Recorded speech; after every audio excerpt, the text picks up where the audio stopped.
ഇന്ന് നമുക്കൊരു ഇലയുടെ കണ്ടാലോ? പണ്ടൊക്കെ എപ്പോഴും കഴിക്കുമായിരുന്നു കേട്ടോ. ഇപ്പോൾ വല്ലപ്പോഴുമാണ് കഴിക്കുന്നത്. അതുകൊണ്ട് തന്നെ കഴിക്കാൻ ഭയങ്കരമായിട്ട് കൊതി തോന്നിയിട്ട് വയ്യായിരുന്നു.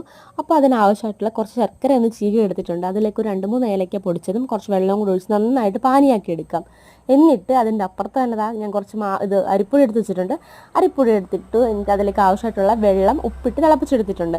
എന്നിട്ട് നന്നായിട്ട് മിക്സ് ചെയ്ത് നമുക്ക് ആവശ്യാനുസരണം ഒഴിച്ചതൊന്ന് കുഴച്ചെടുക്കണം. നല്ല മയത്തിലെടുക്കണം കേട്ടോ.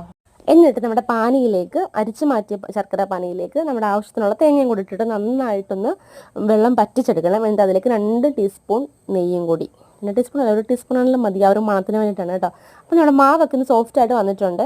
അത് നമുക്ക് ഇലയിലേക്ക് മാറ്റാം. ഇലയിലേക്ക് മാറ്റിയിട്ട് നന്നായിട്ട് പരത്തി എടുത്തിട്ടുണ്ട്. എന്നിട്ട് നമ്മുടെ വിളയിച്ച അവലുണ്ടല്ലോ, അവലല്ല എന്തായിരുന്നു, തേങ്ങയും ശർക്കരയും അതും കൂടി ചേർത്തിട്ട് അപ്പോൾ പാത്രം ചൂടായിട്ടുണ്ട്, അതിലേക്ക് വെച്ച് കൊടുത്തിട്ടുണ്ട്.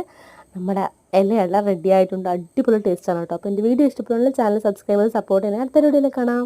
ടാറ്റാ.